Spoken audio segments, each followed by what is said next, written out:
좋은 아침입니다. 사무엘상 16장 1절에서 13절입니다. 1절 여호와께서 사무엘에게 이르시되 내가 이미 사울을 버려 이스라엘의 왕이 되지 못하게 하였거늘 내가 그를 위하여 언제까지 슬퍼하겠느냐. 너는 뿔에 기름을 채워 가지고 가라. 내가 너를 베들레헴 사람 이새에게로 보내리니 이는 내가 그의 아들 중에서 한 왕을 보았느니라 하시는지라. 여러분, 사무엘은 정말 나라를 사랑하는 사람이었습니다. 백성을 사랑하는 사람이었습니다. 그는 왕을 세우고 그의 역할을 이제 왕에게 대부분을 위양한 상태에서도 기도를 쉬는 죄를 범치 않겠다고 결단했던 사람이고요. 선하고 의로운 도를 가르치는 일을 게을리지 하지 않겠다고 결단했던 사람입니다. 백성을 너무나도 위했기 때문에 이 왕이 잘못되고 또 왕이 패해지는 과정에서 생기는 그 혼란과 아픔들 이런 것들 때문에 그런 정말로 슬퍼하면서 계속 하나님 앞에 있었던 것 같습니다. 하나님께서 그에게 나타나셨습니다. 내가 이미 사울을 버려 이스라엘 왕이 되지 못하게 하였거늘 내가 그를 위하여 언제까지 슬퍼하겠느냐. 사무엘이 정말 백성들이 잘못된 의도를 가지고 세운 왕이고 그리고 여러 차례 기회를 주었지만 정말 하나님도 패할 수밖에 없다는 사실을 이 사무엘이 이미 구체적인 경험을 통해서 보았음에도 불구하고 그를 위해서 슬퍼하는 것, 사실은 백성을 위해서 슬퍼하는 것은 아름답지만 또 계속해서 슬퍼하고 있는 것은 또 옳지 않습니다. 하나님께서 언제까지 슬퍼하겠느냐라고 이야기하면서 이제 새로운 기름 부음을 위해서 가라라고 명령하고 있습니다. 하나님께서 사울 세우심을 후회한다는 말이 스스로 위로하시고 사울의 실패에도 불구하고 결국 이스라엘이 하나님의 나라가 되어지고 그의 백성들이 정말 선한 목자에 의해서 참 사랑 가운데 돌봄받게 하시는, 그리고 결국은 하나님 나라가 완성되어지고 참된 선한 목자이신 예수 그리스도를 주시려는 계획은 차질 없이 진행되어진다는 것을 이것은 이야기하고 있고요. 이 일을 위해서 부름받은 우리가 인간적인 감정을 그것이 참 사랑이고 그것이 자기를 위한 것이 아니라 정말 나라와 민족을 위한 것이라 할지라도 여러분 내려놓아야 할 때는 또 내려놓아야 한다는 것도 보여주고 있습니다. 자, 그렇게 해서 가라고 한 대상이 베들레헴에서 살고 있는 이새라는 사람의 집이었습니다. 자, 2절 보겠습니다. 사무엘이 이르되 내가 어찌 갈 수 있으리까? 사울이 들으면 나를 죽이리이다 하니 여호와께서 이르되 너는 암송아지를 끌고 가서 말하기를 내가 여호와께 제사를 드리러 왔다 하고 3절 이새를 제사에 청하라. 내가 내게 행할 일을 가르치리니 내가 내게 알게 하는 자에게 나를 위하여 기름을 부을지니라. 자, 그러나 이미 이제 왕정 시대가 되었습니다. 왕이 있는 상태에서 누군가에게 기름을 붓는다는 것은 기름 부음 받은 사람도 위험하지만 기름 부은 사무엘도 여러분 역적이 되기 때문에 죽임을 당할 수 있는 일입니다. 이것에 대해서 두려워할 때 하나님께서는 제사드리러 이렇게 여호와께 제사드리러 왔다라고 이야기하고 내가 이야기해 주는 사람에게 은밀하게 기름을 부으면 된다라고 이야기하면서 이것이 아무도 모르게 이루어질 일임을 이제 말씀하셨습니다. 자, 이렇게 해서요 4절 사무엘이 여호와의 말씀대로 행하여 베들레헴의 이름에 성읍 장로들이 떨며 그를 영접하여 이르되 평강을 위하여 오시나이까. 5절 이르되 평강을 위함이니라. 내가 여호와께 제사하러 왔으니 스스로 성결하게 하고 와서 나와 함께 제사하자 하고 이새와 그의 아들들을 성결하게 하고 제사에 청하니라. 실제 이제 사무엘이 왔을 때에 혹시라도 이것이 뭔가 반역과 결부되어지면 이것은 사무엘뿐 아니라 이 베들레헴 성읍 사람 전체가 또 사울에게 도륙을 당할 수 있는 일이기 때문에 떨면서 어쩐 일로 오셨습니까? 평안을 위해서 오셨습니까? 라고 묻고 있는 것이죠. 그때 이 사무엘은 평화를 위해서 왔다라고 이야기합니다. 이 말은 사실은 틀린 말이 아닙니다. 여러분, 하나님의 뜻이 이루어져야지만 참된 평화가 이루어집니다. 물론 참된 평화가 이루어지는 과정에서 갈등이 생길 수 있습니다. 이 때문에 주님은 내가 평화를 주러 온 것이 아니라 검을 주러 왔다라고도 이야기하셨습니다. 가짜 평화로 괜찮아라고 덮지 않습니다. 괜찮지 않은 것을 괜찮아라고 덮는 것이 평화가 아닙니다. 괜찮지 않은 것을 드러내서 수술해야지 진짜 평화가 임하기 때문에 여러분들, 예수님은 평화를 주러 온 것이 아니라 검을 주러 왔다는 말도 맞지만 실상 예수님만이 평화를 주실 수 있기 때문에 예수님을 평화의 왕이라고 부르시고요. 예수님께서 제일 많이 하신 말씀이 샬롬, 평안이 너희에게 있을지어다. 참 평화를 주기 위해서 오셨죠. 그리고 실제 예수님은 이제 하나님은 이 다윗을 기름 붓는 가정에서 그 성읍 백성들인 베들레헴 사람들이 조금도 난처함과 어려움에 빠지지 않도록 아주 신중하게 행하심으로 말미암아 이 사람들이 우려하던 일은 전혀 생기지 않도록 또 배려해 주신 것을 그 이후의 모든 과정을 통해서도 우리는 알 수 있습니다. 어쨌든 제사하러 왔고요, 예배드리러 왔고요, 또 이 자리에 이세 가정도 초청하라라고 하셨습니다. 이세 가정이 뭐 특별한 가정은 아니지만 또 그 베들레헴 사람들 속에서는 또 이제 초청할 만한 그런 가정이었던 것 같습니다. 6절, 그들이 오매 사무엘이 엘리압을 보고 마음에 이르기를 여호와의 기름 부으실 자가 과연 주님 앞에 있도다 하였더니 7절, 여호와께서 사무엘에게 이르시되 그의 용모와 키를 보지 말라. 내가 이미 그를 버렸노라. 내가 보는 것은 사람과 같지 아니하니 사람은 외모를 보거니와 나 여호와는 중심을 보느니라 하시더라. 8절, 이새가 아비나답을 불러 사무엘 앞을 지나가게 하매 사무엘이 이르되 이도 여호와께서 택하지 아니하셨다 하니 9절, 이새가 산마로 지나가게 하매 사무엘이 이르되 이도 여호와께서 택하지 아니하셨다 하는지라 택하지 아니하셨느니라 하니라.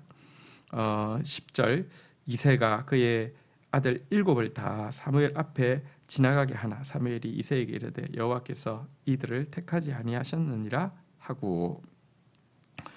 자, 첫째 아들 엘리압이 지날 때 사무엘이 이렇게 마음속으로 이야기하고 있죠.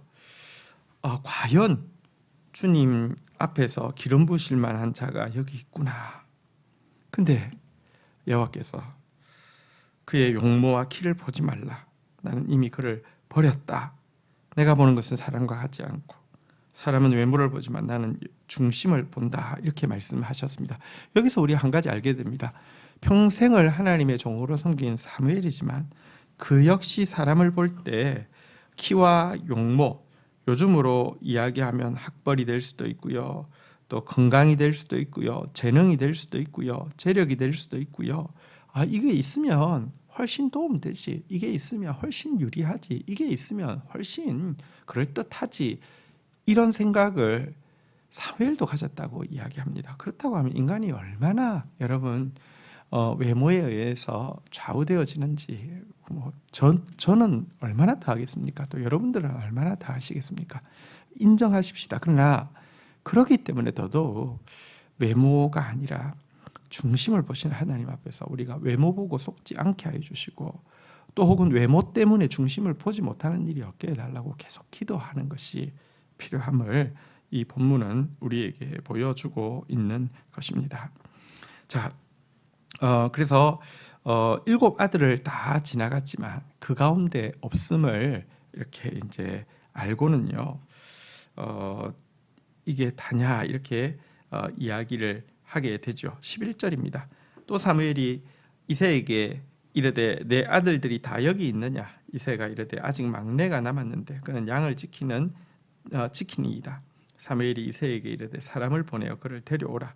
그가 여기 오기까지는 우리가 식사자리에 앉지 아니하겠노라. 12절, 이에 사람을 보내어 그를 데려오매 그의 빛이 붉고 눈이 빼어나고 얼굴이 아름답더라. 여호와께서 이르시되 이가 크니 일어나 기름을 부으라 하시는지라. 우리가 잘 아는 대로 아들 다냐, 이게 다냐라고 이야기하니까 막내가 있는데 들에서 양을 지킵니다 라고 이야기하면서 정말 아버지인데 어떻게 이 아들을 안 부를 생각을 했을까요? 어쨌든 참 이렇게 아버지한테도 인정받지 못하고 아버지조차도 그의 존재 자체를 별로 기억하지 못하는 그런 아들이 다윗이었음을 알게 되는데요. 급하게 그를 불러오라고 했습니다. 그가 오기 전까지는 식사도 하지 않겠다고 하니까 급하게 불러왔습니다. 그렇게 해서 허겁지겁 달려왔겠죠. 이제 누가 데리러 갔겠죠. 형 중에 누가 데리러 갔을 것입니다. 부르니까 또 뭐 형은 짜증이 좀 많이 났겠죠. 멀리 들에 있는 그 동생 급하게 데려오라 해서 뭐 괜히 막 화풀이를 하면서 막 데려왔겠죠. 안 좋은 소리 하면서 데려왔겠죠. 또 막 뛰어왔겠죠. 헐레벌떡 뛰어왔을 텐데요. 사무엘 앞에 나온 그의 첫 모습에 대해서 성경은 그가 빛이 붉고 눈이 빼어나고 얼굴이 아름답더라 이렇게 기록하고 있는데 이 표현은 많은 것을 보여줍니다. 여러분 만약에 이 다윗이요, 뭐 집에서 요즘처럼 뭐 이렇게 주문하면 배달이 음식이 옵니까? 아니잖아요. 거기다가 또 무슨 냉장고가 있어서 뭐 미리 준비해 놓은 거 이렇게 그냥 넣어 둘 수 있습니까? 그것도 아니잖아요. 그러니까 뭐 며칠을 이렇게 준비를 뭐 이렇게 계속 해야지만 이 사무엘을 모시는 이 엄청난 일을 할 수 있잖아요. 근데 그 중요한 날 자기만 쏙 빼서 들에 나가라고 할 때 얼마나 서운하겠습니까? 뭐 만난 음식들, 이렇게 화려한 이렇게 자리 보지 못하고 나가라 할 때 얼마나 원망이 되겠습니까? 그리고 이게 일과적이겠습니까? 항상 그는 아버지로부터 인정받지 못하고 이렇게 거의 뭐 내치다시피 해서 있는 자신의 상황에 대해서 한탄하거나 원망하거나 그러고 있었다고 하면 여러분 왔을 때 그의 얼굴빛은 시커맸을 것입니다. 이 얼굴빛이 붉고 아름답다는 것은요, 이렇게 막 기쁨에 차 있고 생기가 있었다고 하는데 생기가 하나도 없었을 것입니다. 그의 눈에요, 사실은 뭐랄까요, 이게 마저못해 살고 그냥 시간이나 까먹고 그냥 소일하듯이 양을 치고 있었다고 하면 눈빛이 살아있지 않았을 것입니다. 근데 그의 얼굴이 붉고 아름다웠던 것은 그에게 기쁨이 있었다는 것이고요. 그의 눈이 빼어났다는 것은요, 그에게 비전이 있었다는 것을 보여주고 있습니다. 특별히 눈이 빼어나다는 표현은 성경에서 눈이 밝으면 온몸이 밝다라고 이야기하고 있는데요.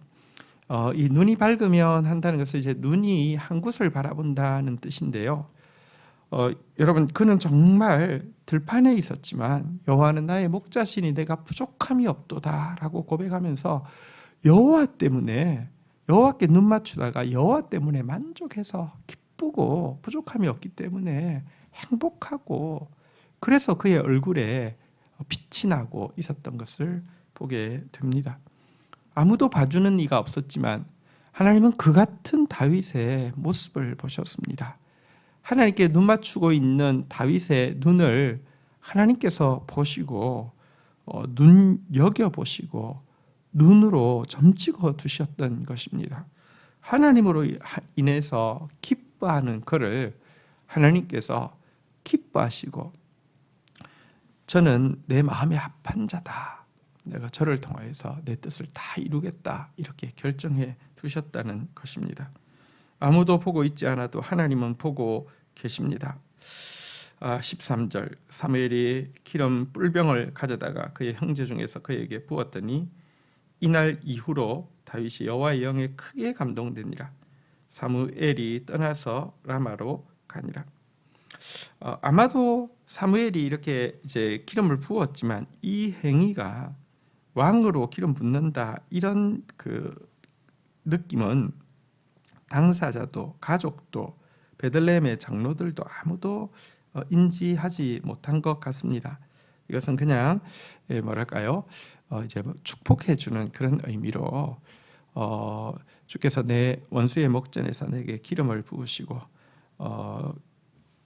이런 그 축복해 주는 의미로 이렇게 여겨진 것 같습니다. 그렇지 않았으면 뭐 여러분 이 베들레헴 사람들 또 이세 가문은 도륙을 당했겠죠. 굉장히 하나님은 당신의 뜻을 이룸에 있어서 신중하게 이 일을 진행하셨음을 알게 됩니다. 그러면 이 기름 부음은 아무런 의미가 없습니까? 사실 기름 부음 받고 나서도요, 실제로 그가 왕이 될 때까지는 굉장히 긴 시간이 걸렸습니다. 적어도 15년 어간의 시간이 걸렸습니다. 그러면 이 기름 부으심은 별 의미가 없습니까? 그렇지는 않습니다. 여러분, 여호와의 이 기름 부으심이 임한부터 그에게 여호와의 영이 크게 임하게 되었습니다. 여호와의 영이 임했다고 해서 그가 바로 왕이 된 것은 아닙니다. 하지만 이 순간을 기점으로 사울은 급격한 하강 곡선을 그리게 되고 다윗은 급격한 상승 곡선을 그리게 됩니다. 시간 문제일 뿐이고 그가 준비되는 문제일 뿐이지 여러분 이미 이제 진정한 왕은 다윗이 왕이 된 것입니다. 여러분 사탄은 지금 이 세상의 왕으로 활동하고 있다는 말이 맞습니다. 공중권세 잡은 자라는 표현은 사실은 이 세상의 왕이라는 뜻을 이야기합니다. 그렇지만 또 동시에 성경에 보면은 예수님이 이 세상의 왕이라고도 이야기합니다. 예수님께서는 십자가로 승리하셨다라고도 이야기합니다. 그러면 지금 누가 왕입니까? 사탄이 왕입니까? 예수님이 왕입니까? 둘 다 맞는 말인데요. 사탄은 예수 그리스도의 십자가 사건을 통하여서 이미 돌이킬 수 없는 하강 곡선을 그리고 있고 예수 그리스도와 그에 속한 하나님 나라는요 막을 수 없는 상승 곡선을 그리고 있기 때문에 사단이 왕이라는 말도 맞습니다. 지금도 죄와 어둠으로 이 세상을 얼마나 혼란스럽게 하고 있습니까? 죽음의 역사, 거짓의 역사, 불의의 역사, 다 사단의 역사인데요. 얼마나 더럽히고 있습니까? 맞지만 그러나 영적인 눈을 떠서 보면은 마치 다윗이 기름 부음 받은 순간부터 성령이 충만하게 임하고 하나님 나라가 지금 막 세워져 가는 것처럼 돌이킬 수 없는 예수 그리스도로 말미암는 하나님 나라는 그리스도의 통치는 지금 확장되어져 가고 있습니다. 그것을 본 사람들이 믿음의 눈으로 그 일에 헌신할 때에 또 그 일에 참여할 수 있는 특권을 누리게 되는 것입니다. 주신 말씀 붙잡고 기도하며 나가도록 하겠습니다. 하나님 아버지 감사합니다. 우리가 좀 더 사랑이 많은 사람 되어지지만 그러나 그럼에도 불구하고 나의 감정도 하나님의 진리 앞에서 내려놓을 수 있는 사람 되어지고 하나님의 뜻을 위하여서 나의 감정을 내려놓고 그 다음 단계로 또 하나님께서 하시는 일을 위하여서 나아가는 자 되어질 수 있도록 성숙한 자 되어질 수 있도록 저희들을 주관하여 주시기를 간절히 간구하고 소원합니다. 하나님 아버지, 우리가 지금도 외모와 그 키와 또 학벌과 재능과 여러 가지 외적인 것 보기가 정말 쉬운 존재임을 인정합니다. 그래서 주님이 필요합니다. 주님, 외모로 속지 않게 하여 주시고 혹은 또 외모를 가지고 하나님께서 쓰시려고 하는 사람을 또 보지 못하는 일이 없게 하여 주시고 중심을 살필 수 있는 영안을 열어주시기를 간절히 간구하고 소원합니다. 하나님, 다윗이 참 부모님께 인정받지 못하고 형제들에게도 따돌림을 당하고 아무도 알아주지 않는 곳에 방치되어 있었지만 하나님께 눈 맞추다가 하나님으로 인한 그 기쁨이 그의 얼굴 빛에 있었던 것을 보게 됩니다. 우리가 어떤 자리에 있든지 얼굴이 아름답고 빛나는 사람, 눈이 빼어나 하나님만 바라보는 사람 되어질 수 있도록 도와주시옵소서. 지금도 이미 돌이킬 수 없는 참 승리의 왕의 행진을 온 이 혼란스러운 세상 가운데 행하고 계십니다. 공중권세 잡은 사단의 머리를 깨트리시고 당신의 나라를 임하게 하고 계십니다. 우리가 주의 영으로 충만하여서 이 일을 바라본 자, 이 일에 수종되는 자 되어질 수 있도록 은혜를 더하여 주옵소서. 예수 그리스도의 이름으로 기도 올립니다. 아멘.